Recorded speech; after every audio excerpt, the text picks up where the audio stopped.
Hey there, chat. How you doing? Welcome back to the channel. My name's Ruin. I run the place. Did you miss me? I bet you missed me. Welcome back to West of Loathing. Love this game. Love it very much. We have a lot of stuff to do. We need to go to the post office and do some stuff there. We're still not done with the circus. I'm not sure what to do with that. So in fact, I should probably go there. There's also, we just met the Breadwood people, and so there was also the people at the Lazy A Dude Ranch that we should probably say, hey, we found a place where you can go bake. So let me talk to these folks here. Looking for some remedies? No, I'm not.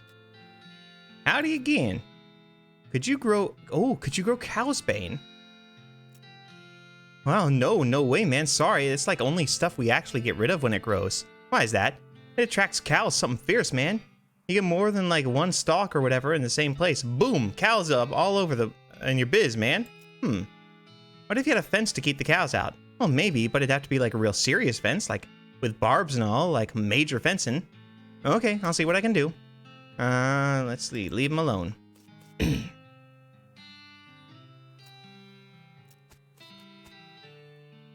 I still don't have anything for you. Okay. No, never mind.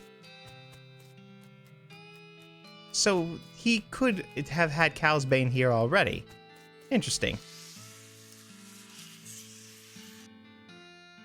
No, we're not going to buy any of these herbal remedies. We never really finished in here.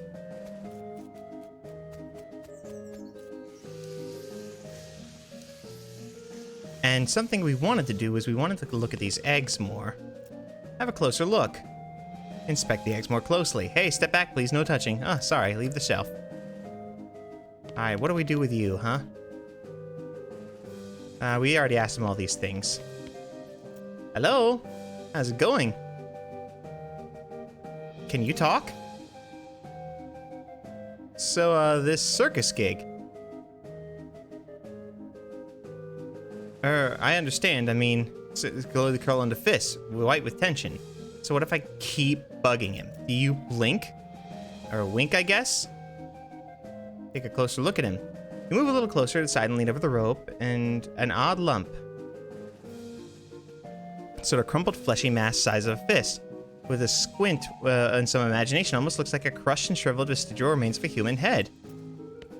Okay. What do I do with you, huh? Ask a question. About these people. I mean, the freaks, one with the giant eyeball head is my favorite. Nice fella, uh-huh. Let's see. I wouldn't want to be telling out of school since the eye guy can't talk, though. You can ask me about him if you want. Does he ever blink? You mean wink? Heh, nope, no eyelids. Gotta toss a bucket of water over him once in a while so he don't get too dry. He looks a bit dry now that you mention it. Yeah, it's getting about that time. Excuse me for a minute.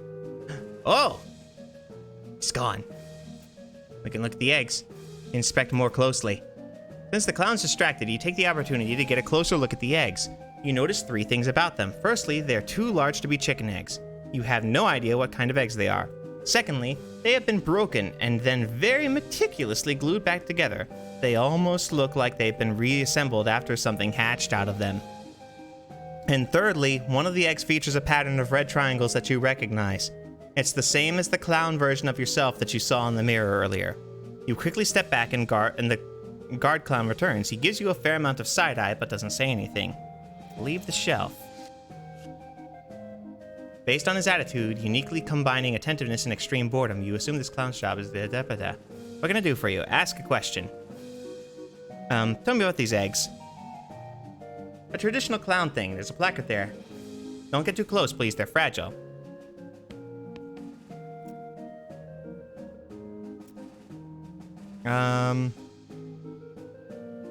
These things in jars. As real as they come.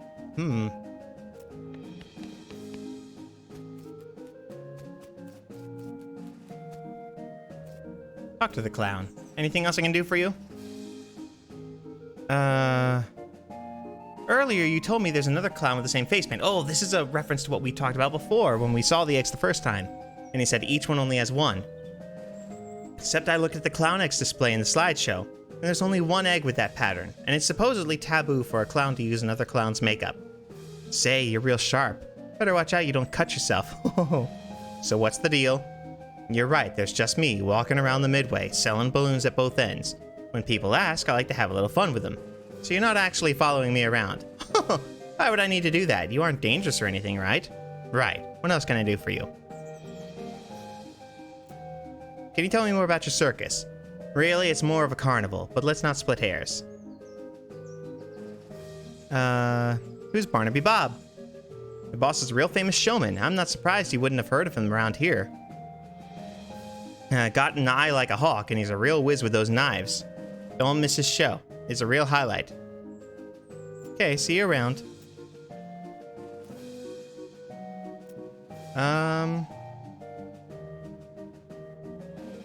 So it isn't actually made of cotton? What? No, cotton is indigestible no matter how much chocolate you cover it with. Found that out the hard way, did you? Food. How much is it? Oh.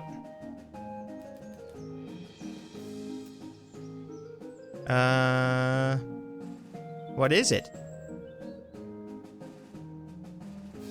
How do you make it? We already saw that. How much does it cost? Yeah, I'll take one. 300 meat. Oh, steal his whistle. Got an item, the slide whistle. The clown puts his slide whistle down on the counter and ducks underneath. Nice. He comes back up and with a paper cone, which he holds in the mouth of a metal box. Ba-doop-a-doo. Hey, where'd my slide whistle? Oh man, I could swear I put it down here. Haven't seen it. Bye. Interesting.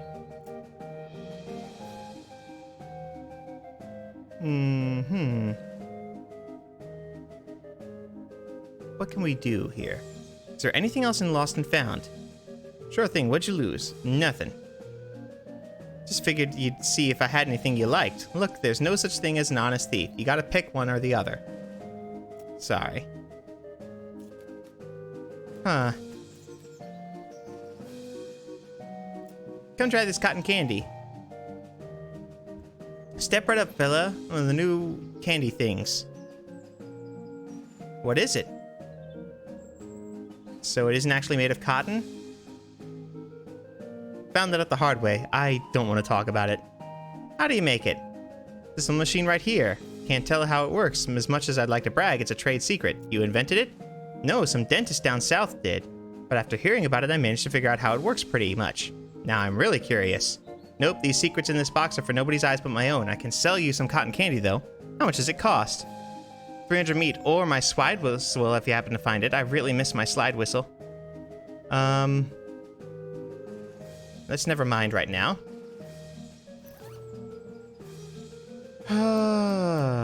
You've stolen was probably the only source of real joy in that clown's life. Maybe if we give him back his whistle. It is interesting, though, that now we can get a little bit more flavor text.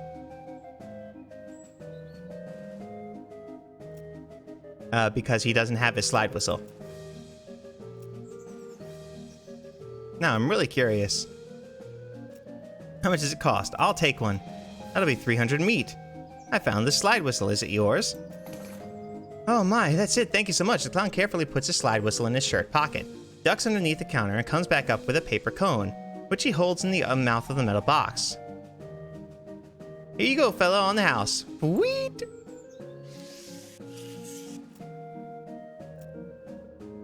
Never mind. Can I get into this big one yet?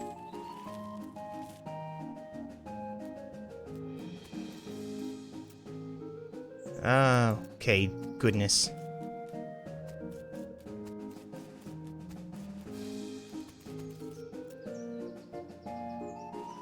Earlier you told me there's another clown with the same face paint. Except I look at the clown eggs display in the slideshow. Weren't you on the other side of the midway? I see. Why is everyone working here? A clown? What are your traveling plans? Who's this Barnaby Bob guy? Okay, see you around, clown. Dag nabbit. What do I do to get inside this stage? Ah, the clown crosses his arms and grunts when you approach. Ticket, please. Ticket for what? Barnaby Bob's Stunt Spectacular. What's that? The boss does a show. Yeah? Yeah. What kind of show? Knife tricks mostly. Here's my ticket. Yay! Okay, go in. Show will start soon. He enters the stage area. Cool.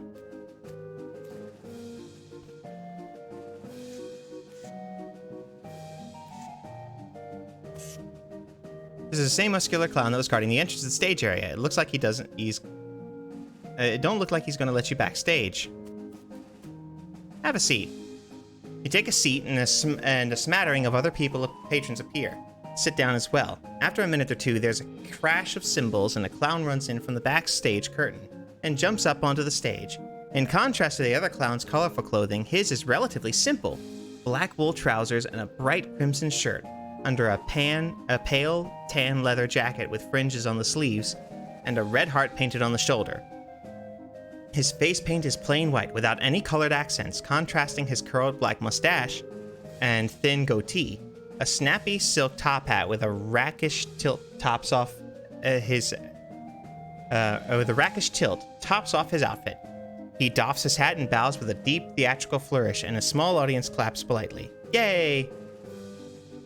Thank you, ladies and gentlemen.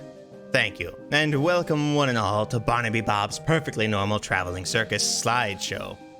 I hope you've been enjoying the attractions and distractions of our little traveling carnival. And now it's time for our star performance. The main attraction, ladies and gentlemen, put your hands together for... A loud drum roll starts as he gestures towards the curtain, and then the cymbals crash again, and the clown puts his hat back on with a chuckle. Me, Barnaby Bob. Yay! Much obliged, you're far too kind. Why, I haven't even shown you anything yet. With a laugh, he flips a large Bowie knife in the air. You didn't even see where he pulled it from. The knife glitters as it spins. He catches it and flips it in the air again, this time catching the balancing on its point. Catching and balancing it on its point, on the tip of the finger. He holds that pose very still for a moment and then jerks his hand out of the way. The knife thunks into the wood on the stage floor, deep enough that it has to give it a jerk from side to side before he can yank the blade free. He winks broadly to the audience. It wouldn't be any fun if it weren't sharp, would it, ladies and gents? Yay! He pulls two more knives from his jacket and begins a flashy, elaborate knife juggling act. 3 spinning blades somehow turn into 4, and then his hat is added into the mix, floating lightly through the cascade of knives without a single scratch. He finishes the routine by catching 2 of the knives in each hand and allowing his hat to fall nearly to the ground before catching it on the tip of his boot and kicking it back into the air and onto the top of his head. Yay! Ah, now there's some nice applause I believe I've earned. Let me tell you, ladies and gentlemen, it took a lot of hats to get to where I am today. He chuckles and he adjusts his hat back to its original rakish tilt. Now for the grand finale. For this, I need a volunteer from the audience. A few hands go up. Barnaby Bob ignores them and looks directly at you. How about you, sir? Okay. Good, I like a brave one. Step right up onto the stage. Your name, please? Flurmpton Widget. It's a real pleasure to meet you, Flurmpton Marshall Widget. Ooh. Step onto the stage. A couple of clowns haul a large wooden panel about 7 feet tall, 4 feet wide onto the stage. They stand it up vertically behind you and stay there, holding it steady. It has 2 holes in it, slightly above waist level, and a lot of knife marks. Press your back flat up against the wood, please, and put your hands through the holes. You do so. The holes are just a fraction too high, so it's not very comfortable. And then one of the clowns pulls your arms back tighter and ties them together through rough hemp, so it becomes much more uncomfortable for a variety of reasons. Don't worry, this is just to make sure you don't make any sudden, unexpected movements. We wouldn't want that, would we? Yeah. Fret not, son. Everything's under control. He steps up close to you and adjusts your collar, brushes a little dust off your shoulders. My control. You know, Flurmpton, we get a sharp customer through here from time to time. but my, you're the sharpest I've seen yet. However, I'd be a shiny silver dollar. I bet a shiny silver dollar I've got something up my sleeve that's even sharper. His pupils narrow to vertical slits as he grins at you, revealing rows of pointed yellow shark teeth. As he turns away, you can see the heart on the shoulder of his leather jacket is drawn with an arrow through it, and the word Mom. It doesn't look painted on. Free your hands. You struggle a little, but your arms are too tightly bound. The rougher hemp rope digs into your wrist. Barnaby Bob strolls to the other end of the stage and turns to face you. Now, don't worry. This will all be over soon. Just don't move. He has a knife in his hand and gives it a few twirls and flips. Light reflected on the table blade glitters in his eyes. Then, without warning, he hurls it at you. Thunk! The knife hits the wood before you can even blink, a hair's breadth from your left ear. Stare him down. Barnaby Bob grins at you as the crowd applauds. Another knife appears in one hand, and an apple in the other. He tosses the apple to one of the stagehands, who carefully balances on the top of your head. Time for the old William Tell routine. A bit of a cliche, perhaps, but there's a reason it's a classic. Eh, ladies and gentlemen? Take a deep breath. The crowd watches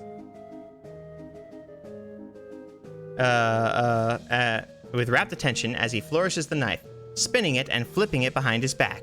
Then faster than you can register. Thwack! Cold apple juice dribbles into your hair and down the back of your neck. 2 for 2. What'd you say, Flimpton? Shall we go for one more? I don't know if we want to be aggressive or what. But let's stare him down one more time. Barnaby Bob pulls out another knife and gives it a quick stropping across the pale leather sleeve of his jacket. Then whips a colorful spotted handkerchief from his pocket and blindfolds himself. This time his smile is much colder. I advise you to watch closely, Flimpton Widget, since you're the only one of us who can. Watch closely. The crowd laughs, but you don't really hear it. The knife spins in his hand, this time either because of the adrenaline or because he's actually moving slower. You can see the motion of his arm as he throws it. He twists his wrist in an odd way that you don't think he did before. The knife is flying at you. The knife is flying directly at your right eye. Don't move. The knife incredibly swerves at the last possible moment. Thunk! You feel the wood shake from the force as it stabs into the board. The metal is cold against your right cheek. The audience erupts into cheers as Barnaby Bob removes his blindfold and pumps a fist triumphantly. One of the stagehand clowns unties your wrist and helps you get your arms out of the holes. I thought so. I was thinking if we flinched, we'd get hit. Barnaby Bob takes your hand and raises it into the air victoriously. Well now, ain't he a good sport, folks, and as a brave target I've ever had. Take a bow, Flimpton Widget. Take a bow. You bow to the cheering crowd, carefully keeping your eyes on Barnaby Bob. He bows as well, removing his hat with an elaborate flourish, and then takes a slip of paper out of it. As a token of our appreciation, I'd like to give you a star volunteer a gift. A year's supply of dynamite. Use it in good health. Oh, we could have gotten the dynamite all the way back here? Wow. As he hands you the coupon, the clown leans in close to your ear and whispers, "This was the only warning you'll get, boy." You got an item, a coupon for a year's supply of dynamite. Barnaby Bob waves and blows kisses to the crowd as you climb down the stage, and then he disappears through the backstage curtain. The audience gradually disperses. Phew!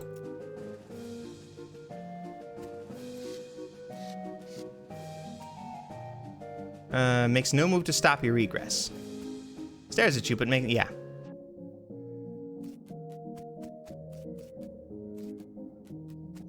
This little trailer is probably Barnaby Bob's office. Examine. The wagon is old but well maintained. A brass plaque on the door reads Barnaby Bob, confirming your suspicions.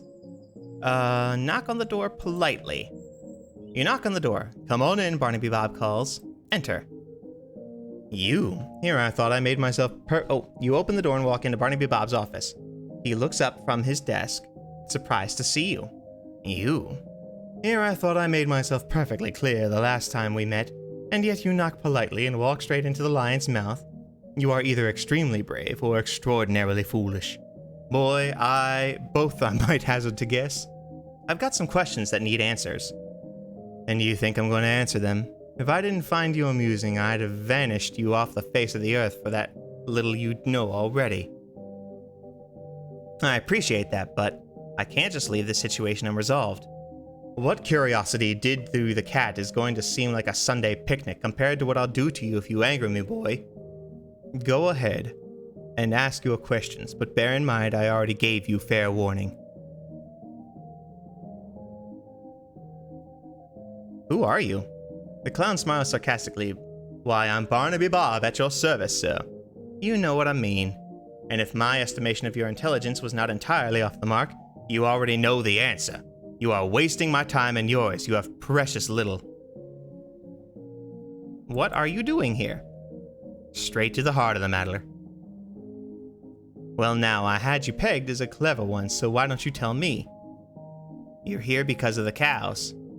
Perhaps you've got a brain rattling in that skull of yours after all, boy. That's correct. The cows came home, as you say, and we followed them. Why? Why? Don't disappoint me now that you've impressed me, kid. Think about it. Your age-old enemy that you've been fighting since time... time out of mind ups and leaves. No farewell, no postcard. Wouldn't you want to know what was going on? You don't know? Dear, oh dear, I've gone and said something I probably shouldn't have. Buddy, you are treading on some dangerously thin ice right now. I hope you are thanking your lucky stars that I consider you to be essentially insignificant. I can clear those gears a-ticking. In these 3-pound dog's dinner you call a brain, son. Now it's my turn to ask a question. How are you going to convince me that I shouldn't just make you disappear like a fart in a tornado? Well, make it good, Flumpton Widget. Make it good because you get one chance at this.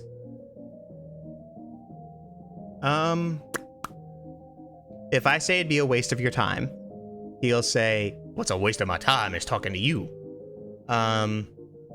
And trying to threaten or anything like that has definitely not been the right option all the way up until now. So I don't think we threaten. I think we go to him and say, I'm a cowboy. I kill cows. So you need my help. You need me. Do I now? And what, pray tell, do I need you for? My freak show is plenty full. There aren't enough of you to be an army. You're just a scouting party. You're reconnaissance. You're here to gather information. Yes, and? You can't do that efficiently. Not the way you guys look. You stand out too much. You need a human scout. Don't you play games with me, Sonny Jim. You are talking to Barnaby Bob, Duke of Hell, and I can make your worst personal nightmares look like a choir of softly singing angels. I'm serious. Look, I'm not your enemy. The cows are. And if you're after the cows, not humans, then you aren't my enemy either. The enemy of my enemy? Can't imagine we'll ever be friends, Bob. But so long as it's mutually profitable, I think we can come to an arrangement. You promise to leave the people of this world alone, and I'll tell you anything I find out about the cows. I gotta hand it to you, kid. You may well be the first human being to ever leave old Barnaby Bob speechless. We got a deal? All right. I'll agree. We won't make any trouble for the humans. You bring me anything of interest you find about the cows. If it's good, I might even pay you. Good. You're a smart fella, Flumpton Widget. You better be smart enough to know what'll happen if you double-cross me. Mama didn't raise a fool. Good for her. He shows you the map on his desk. There's a location circled in red not far from Dirtwater, marked Tannery. This'll get you started. There's an old tannery a ways south here. Oh, that place? I pretty much cleared it out already. Did you now? Well, I must say I admire your initiative. If you found anything interesting there, I'm sure to appreciate a look-see. I'll get back to you. About half of Barnaby Bob's books are about juggling, balloon animal patterns, and other clown techniques. The other half are bound in human skin.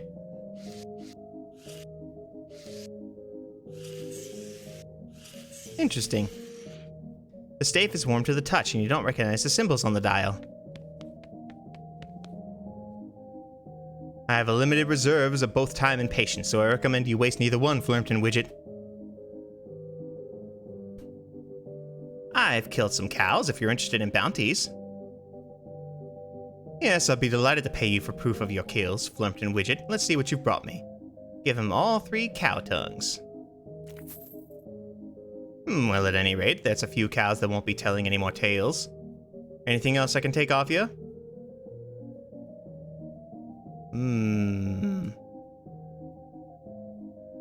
Pair of cow fangs? These make a fine pair of cufflinks, my thanks. And the cow soul fragment. Carefully hand-bound Bob a wriggling cow soul fragment. Well now, check it out. This is a special find indeed. Well done, Flirmton Widget. Anything else I can take off your hands? Never mind. Okay, so I'm able to sell him my cow stuff.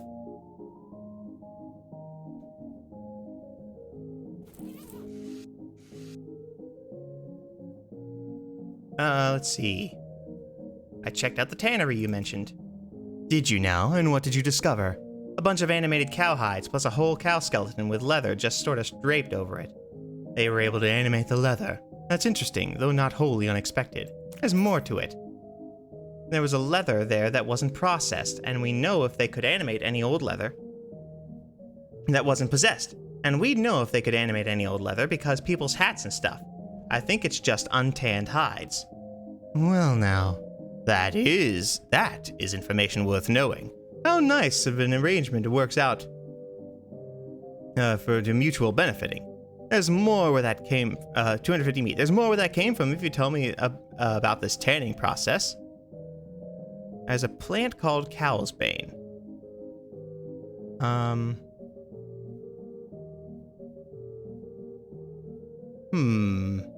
Why is it giving me the option to not tell him?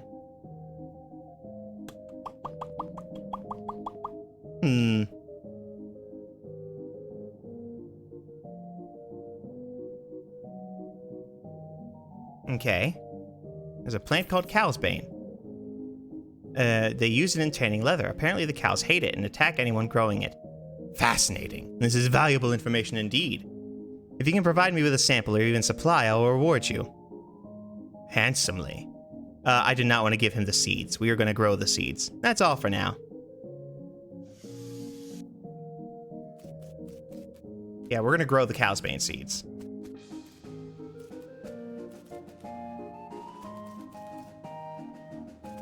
All right, what now then?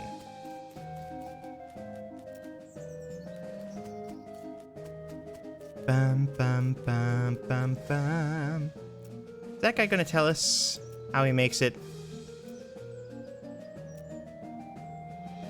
Never mind. I guess he's not. Ghostwood. We can at least buy the beer.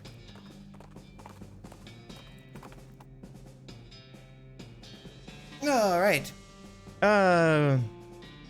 Snail shot. Open it. Lasso and ranch punch. Melee damage. Okay.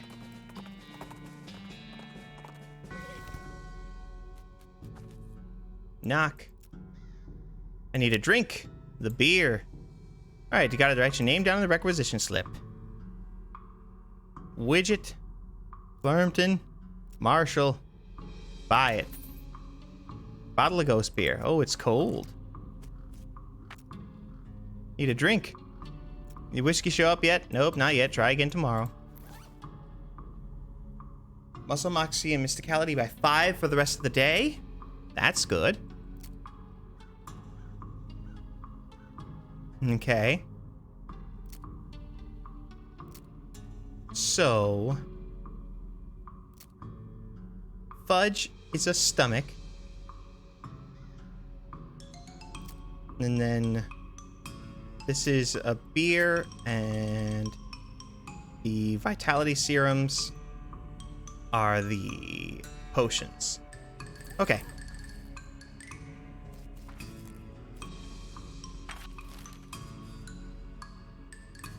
I don't know what else to do in Ghostwood.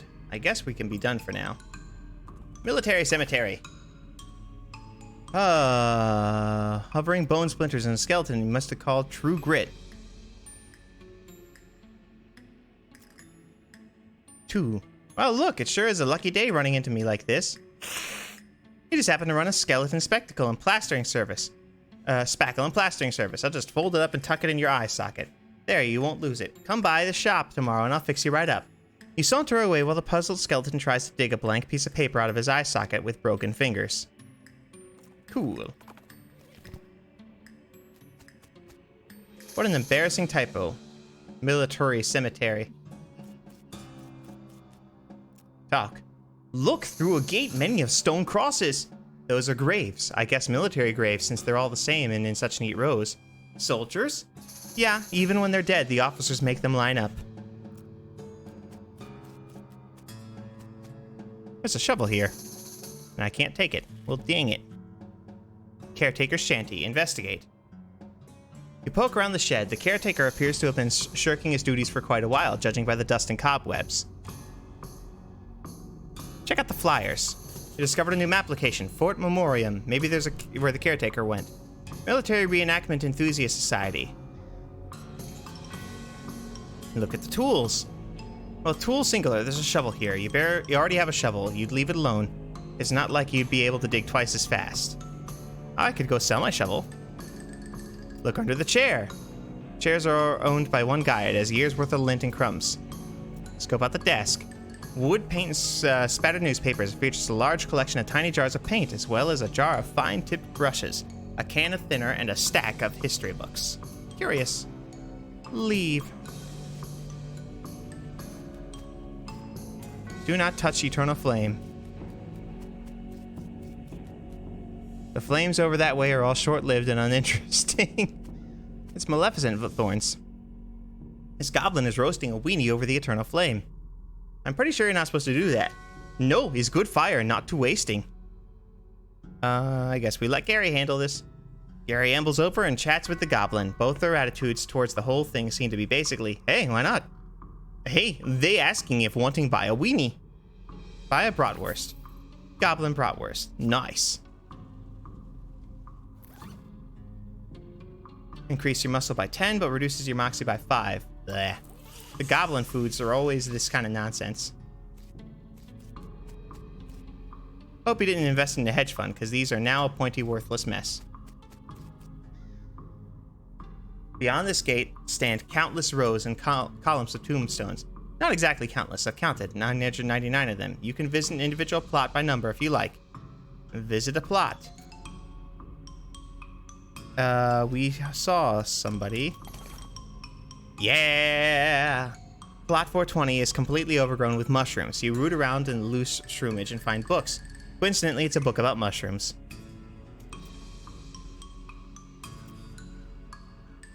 There's a soldier buried here making a lot of noise. Dig it up.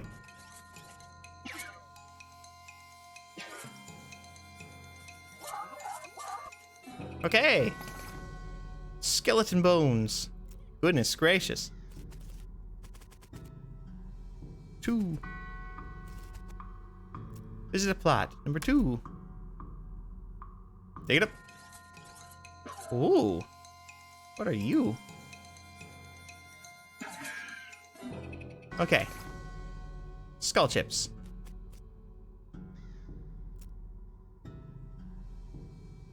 We all know it needs to be done. You approach the grave and it reads... First Lieutenant Seth Whitney Jr., 69th Innuendo Division. You put your ear to the ground and it's quiet. Soldier buried here apparently hasn't been reanimated up. Dig it up. Incendiary bird, chemical bullet, and army field trauma kit. There's another plot. Dig it up. Okay. Not that hard, actually. Nothing really going on with it. Could go ahead and finish my foraging. I really do need to actually increase this stuff, though. Meh. Let's just get full foraging. No reason to not be able to get stuff. Oh, wait, I have a book. Mycology teaches you about all kinds of mushrooms. Printed on paper, which is made from trees, which mushrooms sometimes grow on. It really makes you think. Got a pass and fair mycologist. On all the spots of all the mushrooms. After you finish reading the book, you absentmindedly misplace it while musing about mushrooms.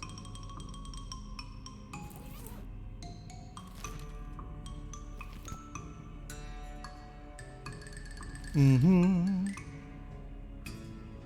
can probably use...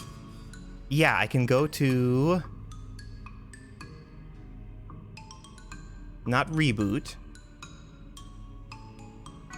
The Fort of Darkness. I can also go to Roy Bean's house.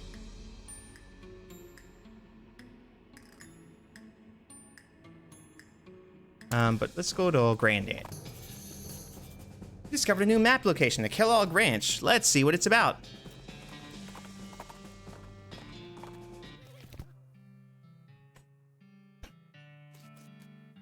Talk to your partner. A whole ranch not to burning of craters. Yeah, that's unusual. A friend of cows? I doubt there's any such thing. It's a list of draconian fitness rules that guests of this sanatorium had to adhere to. Weigh yourself. According to the scale, you weigh 15 newtons. You don't know how to use the scale correctly. Years worth of height and weight recordings for ranch customers. It's the most boring book you've ever read in entirety. Measure yourself. 6 inches, 1 kilogram tall. You don't know how to use this ruler correctly. Grain hoppers are currently empty. It says a dough press. It's a large oven, but it doesn't have a door, just a wide slot.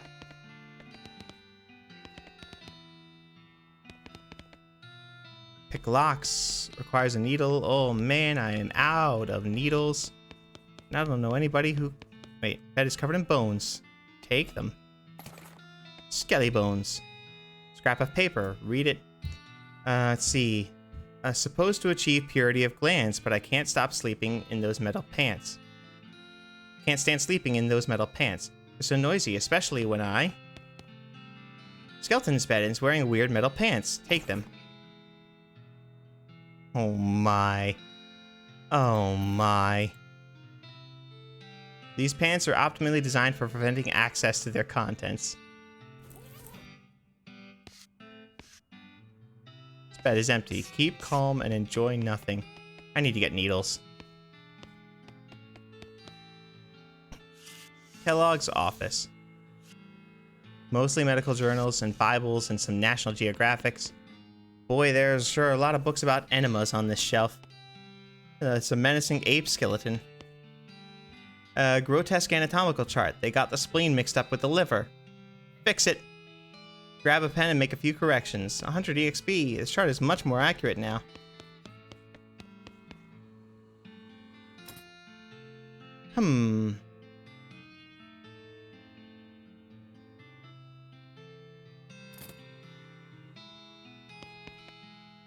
Oh, hello. Hello. You're a ghost, huh? Yes, it doesn't appear so. And alas, without me here to instruct them in my regimen of purity, all my patients have fled. That's probably not exactly why. They're likely out of ravaging the countryside and their own bodies. One cannot have purity of soul without purity of the body, you know. What's this whole purity kick about anyway? My threefold path to the elimination of corrupting influences. Would you like to hear about it? Sure, lay it on me. The first step is called Purify the Glands. One must rid oneself of all romantic and sexual desires and cease any self-polluting activities. Like what, smoking cigars? Well, yes, but I'm speaking more of, you know, nighttime activities. Alone. What? Anyway, that's the first step. Okay, what's the second step? The second step is purity of guts. It's accomplished through frequent cold water enemas. Yikes! And the consumption of wholesome and nutritious grain flakes, manufactured through my personal scientifically developed recipe. What makes them any different from other breakfast cereals? Did you not hear me? The recipe is scientifically developed.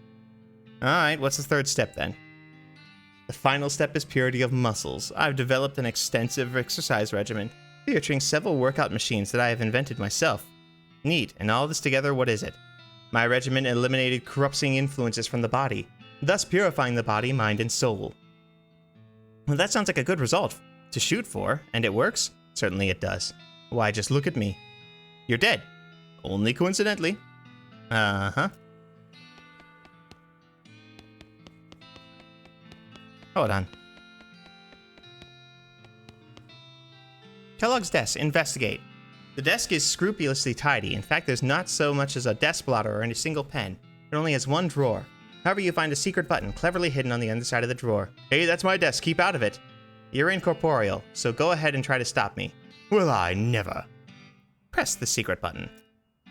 A hidden panel slides open on the back wall, revealing a secret room. Awesome. Open the drawer. Labeled Kellogg's Grain Flakes Preparation. Interesting. Decode the recipe. You grab a sheet of paper and consolidate the crazy recipe of notes into a more or less straightforward recipe. See, the Kellogg's Grain Flakes recipe. This recipe reads 4 parts barley, 1 part oats, 3 parts spelt. Press to 91 psi, cook for 8 minutes at 640 degrees. Excellent. Hello, hello. You're a ghost, huh? Does appear so. Probably not exactly. Why? Nope. Keep calm and enjoy nothing. This is the most boring secret room you can imagine.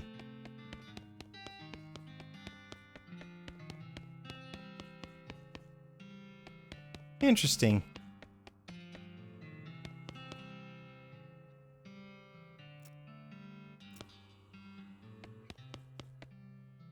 Interesting.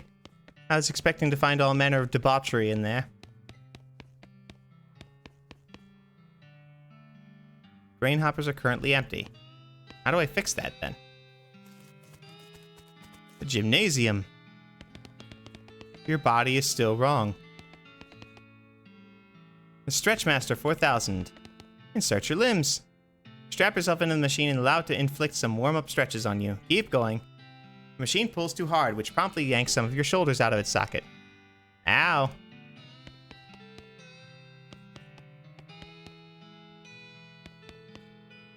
Let's see. It's the lung flex. Suck on the blast hole. Had enough exercise for now. This place is terrible. Strap yourself in. No way. You're done with these stupid machines, at least for a while. Ow. Pointy. Ah! You carefully extract the highly alcoholic nectar from the blades of the agave plant. You get the agave nectar. You're good at this stuff. You got the perk. Green thumb. You're no greenhorn when it comes to foraging. Gain EXP from foraging. Woohoo!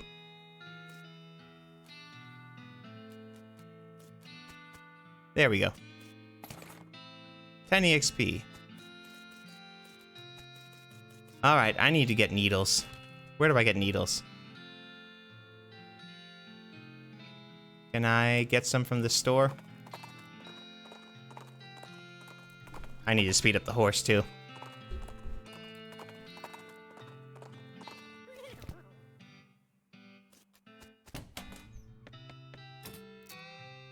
She doesn't have any needles to sell. Dang it.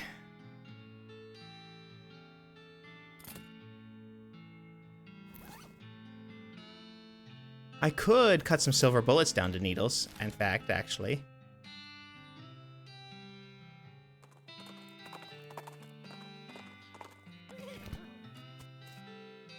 Help yourself. Make needles. Make needles. Make needles. Make needles. Make needles.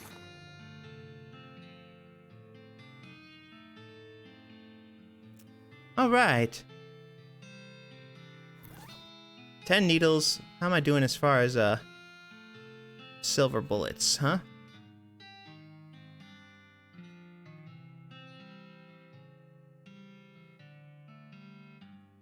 Silk, none boots. I think I used all of them.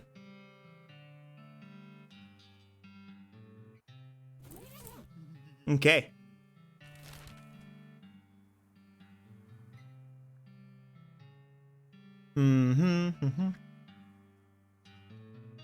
I guess I could go back and open up all their stuff. But I'm gonna change something first. Horse. Horse, I love you, but you take too long. Hop down and ready your weapon. Alright. Drink. Shoot. Yeah, there we go. Aww.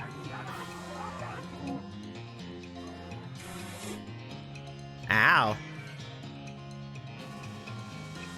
Attack! Woohoo! That sword does so much damage. Cow tongues, fragments, fangs. Nice!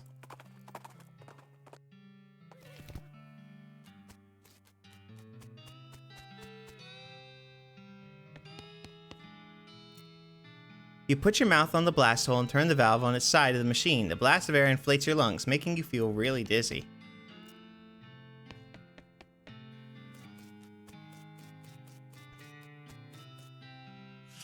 Let's go to the dormitory and open up those. Lock picking 3. You pick the lock, open it. Cowboy chef's hat. Before we do that, I'm going to open that barn. I don't want to run out.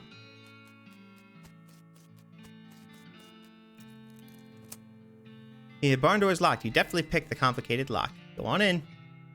You got a perk, unlimited grain. There's a lot of grain here. If you ever need a lot of grain, you know where to find it. Great. Got a needle. A coil of barbed wire hanging here. Yay! I'll take it. Barbed wire is one of those things where pretty much explains what it's in the name. Endless stacks of grain. Grab one. Bag of mixed grain. Lots of fertilizer. Wait, what's this? Got a bag of shroom grow. Yay!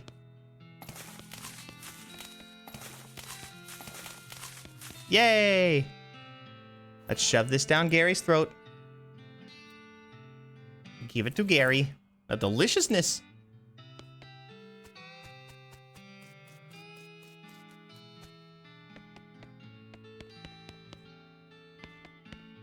There we go.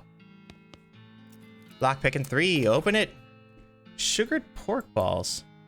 Meat drop bonuses by 20% for the rest of the day.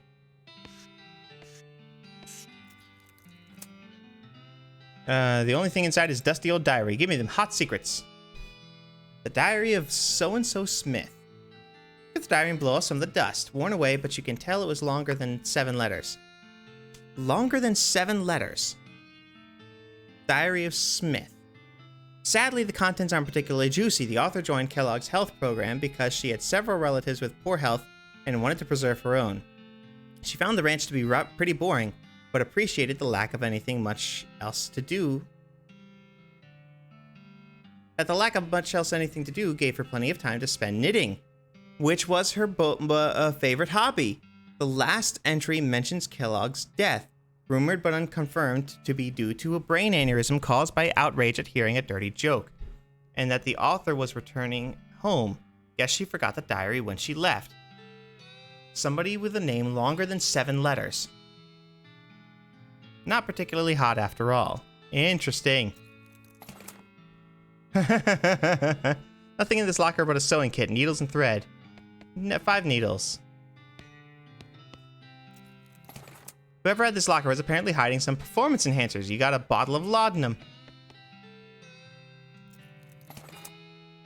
Let's see, another Kurtzfit headband and Kurtzfit's pants. Let's see. The locker is filled with dirty laundry. Assuming the laundry at the very bottom of the pile was hidden there on purpose because it's really important, you grab it. Plus 7 muscle. That's alright. Yeah, that's alright.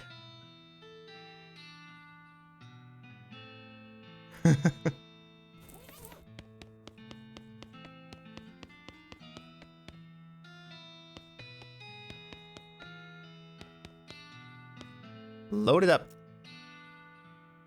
Grains are neatly sorted into 3 separate hoppers. Do some cooking. Let's see. Work regimen.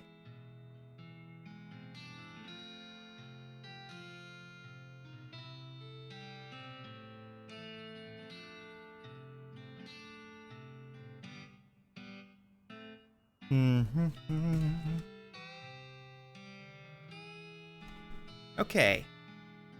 The workout regimen. Grain flakes. 4 parts barley, 1 part oats, 3 parts spelt. 4 barley, 1 oat, 3 spelt.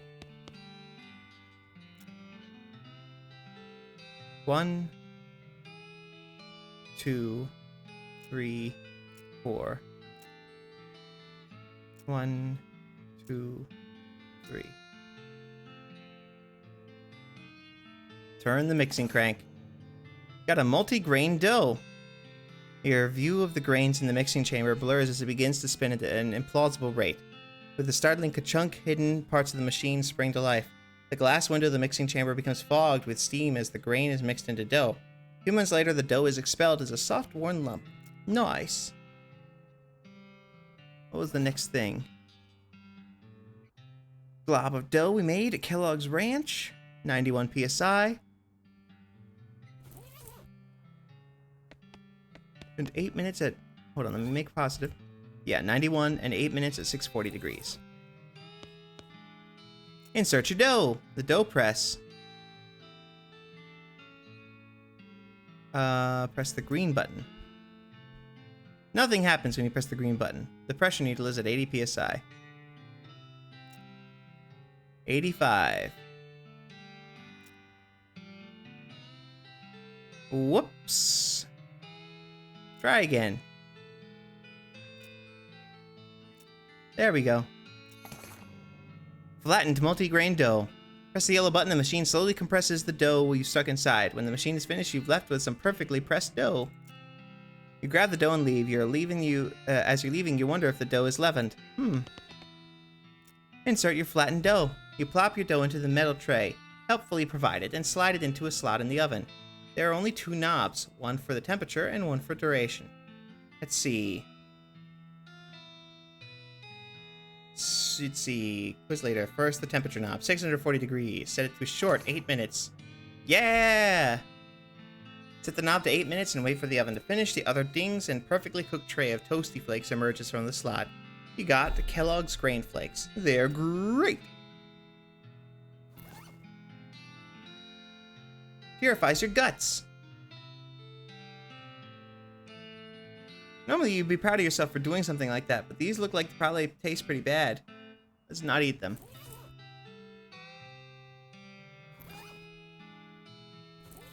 Alright, what now, brown cow?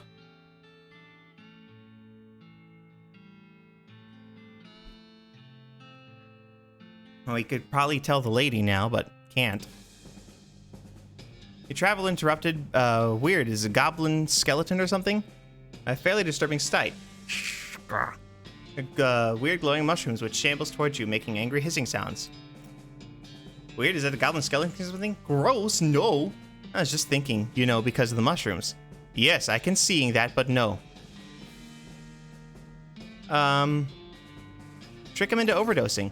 Say. You're good. Are those mushrooms you're growing edible? They look pretty good. You haven't even tried them? That's surprising. If I could grow my own food like that. Skeleton shrugs and pops one of the mushrooms in his mouth. If he had eyeballs, the pupils would have dilated instantly. He falls on the ground and starts twitching and giggling and doesn't react to you stealing one of his legs. Yay!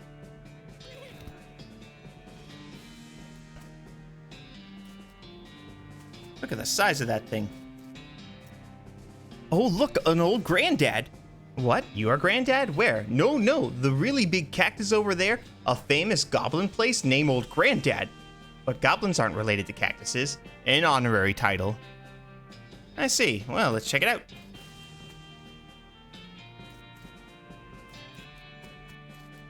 Nothing else to see? The guard blocks your path. Hi, no climbing for humans. Talk. I'm here for taking back jar of jelly beans you goblin stealing. Oh, what? Jelly beans, little colorful sugar things. Oh, little fruit rocks. Yeah, those. Those are for the pile. The what? Anyway, no upstairs for humans. Maybe we can be trading? No trading, but you can bribing me. Okay, cool. What are you wanting? Candy bar. Good human candy bar of the bubbles having, you knowing? Oh, you mean this? Bar of soap? Oh, yes, wonderful. Thanking you. Can I climbing now? Sure. Awesome. Goblin is munching contentedly on a bar of soap and doesn't seem to care about you wandering around.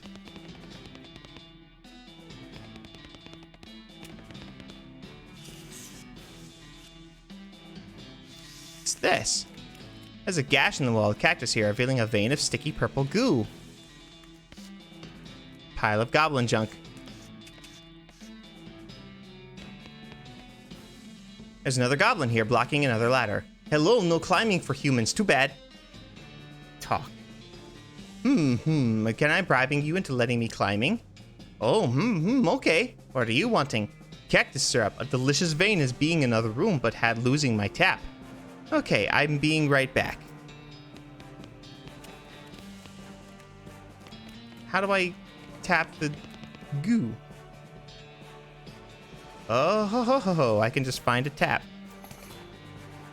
Your keen tap dancing skills have allowed you to dance your way directly to the tap.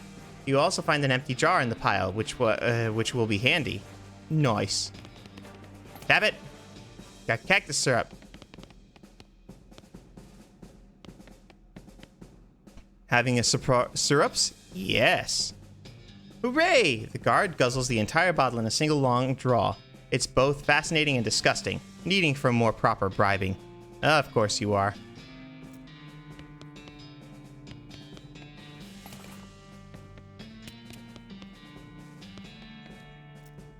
Hello! Gain 50 XP. Hello, hi! Talk. Can I? Nope. Can I? Yeah, bribing me in Goblin Elixir. What's that? A potion of extra delicious being. So good. Okay, I'll go get that then. The table is covered with flasks, speakers, bottles, tubes, burners, and all the other equipment that makes up super elaborate alchemy table, including a whole bunch of different colored liquids and powders and stuff. Make a Goblin Elixir. Look for some instructions. Find a scrap of paper in a drawer that looks like maybe instructions for an elixir, but it's all in goblin science jargon that you don't understand. We can just start mixing stuff up. Some green. Some white lumps. Some red flakes.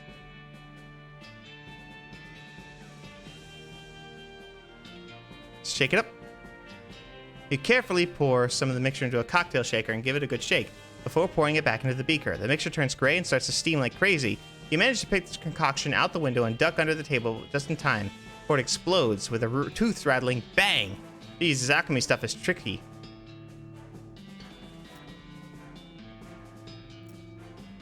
I don't know what to do with that.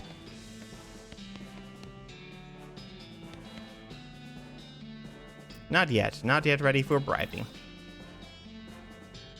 Huh. It's a bonkin' stick. Amazing. Alright. Well, I think for right now, actually, I'm going to call it. Thank you all so very much for watching. I hope you had a lovely time. Please leave me a like, comment, subscribe, and all that jazz, because I love to hear you feel. And, all kinds of fun stuff here. I love this game. I love it very much. I shall see you all in the not too distant future, though. I know you're going to miss me, but try not to miss me too much, okay? Bye!